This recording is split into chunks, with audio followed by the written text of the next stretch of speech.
మోంతా తుఫాను పశ్చిమ గోదావరి జిల్లా వాసులను తీవ్ర కలవరపాటుకు గురి చేస్తుంది. ఇప్పటికే తుఫానుకు సంబంధించి దాదాపు ఇటు వాతావరణ శాఖ తీవ్ర హెచ్చరికలు అయితే జారీ చేస్తున్న నేపథ్యంలో ప్రస్తుతం మనం పశ్చిమ గోదావరి జిల్లా నరసాపురం మండలం పెదమైనవాని లంకలో ఉన్నాం. ఇక్కడ చూసుకోవచ్చు సాధారణంగా ఈ పెదమైనవాని లంకకు సంబంధించి సముద్ర ప్రాంతం అంతా కూడా సాధారణ రోజుల్లోనే భారీ ఎత్తున అలలు అనేవి ఎగిసిపడుతూ ఉంటాయి. అయితే తుఫాన్ నేపథ్యంలో ఈ రోజు ఉదయం నుంచి కూడా అలల ఉధృతి అయితే పెరిగిందని చెప్పాలి. మనం విజువల్స్లో చూసే విధంగా పెద్ద ఎత్తున అయితే అలలు అనేవి ఎగిసిపడుతున్న నేపథ్యంలో ప్రస్తుతానికైతే ఉదయం నుంచి కూడా చిరుజల్లులు కురుస్తున్న నేపథ్యం కూడా మనం చూస్తున్నాము.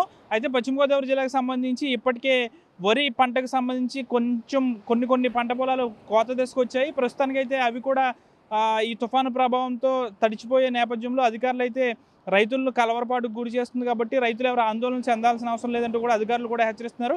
ముందస్తుగా ప్రాణ నష్టం, ఆస్తి నష్టం జరగకుండా ఇటు పెదమైనవాని లంకతో పాటు ఈ తీర ప్రాంతం, ఈ పశ్చిమ గోదావరి జిల్లాలో తీర ప్రాంతం ఏదైతే ఉందో ఆ తీర ప్రాంతం చుట్టుపక్కల ఉన్న అందరినీ కూడా పునరావాస కేంద్రాలకు తరలిస్తున్నారు. ముఖ్యంగా నరసాపురంతో పాటు ఇటు పెదమైనవాని లంకలోని పునరావాస కేంద్రంలో కూడా తరలిస్తున్న పరిస్థితి కూడా నెలకొంది. మనం పెదమైనవాని లంక అంటే గతంలో కూడా చెప్పుకోవచ్చు, ఇక్కడ పెద్ద ఎత్తున ఈ గ్రామం అనేది సముద్ర కోతకు అనేది గురవుతుంది. సముద్ర కోతకు గురి కావడంతో ఇక్కడ రిటైనింగ్ వాల్ అనేది కూడా నిర్మాణం చేపట్టారు. ఇది కేంద్ర మంత్రి ఆర్థిక శాఖ మంత్రి నిర్మలా సీతారామన్ యొక్క దత్తత గ్రామం కావడంతో ఇప్పటికే కోత నివారించేందుకు ఈ రిటైనింగ్ వాల్ అనేది కూడా నిర్మాణం అయితే కాస్త జరిగింది. అయితే ఇంకా పనులు కూడా పూర్తిగా త్వరితగతిన జరగాల్సిన పరిస్థితి కూడా నెలకొంది. ఎప్పటికప్పుడు కూడా జిల్లా కలెక్టర్ కూడా ఈ పనులు అయితే పర్యవేక్షిస్తున్నారు.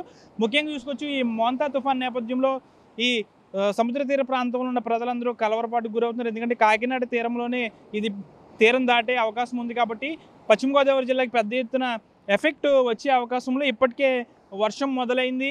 అయితే ఈ సముద్ర కెరటాలు కూడా ఉవ్వెత్తున ఎగసిపడుతున్నాయి. పెదమైనవాని లంకకు సంబంధించి సాధారణంగా ఎప్పుడూ కూడా ఇక్కడ అలలు అనేవి పెద్ద ఎత్తున వస్తూ ఉంటాయి.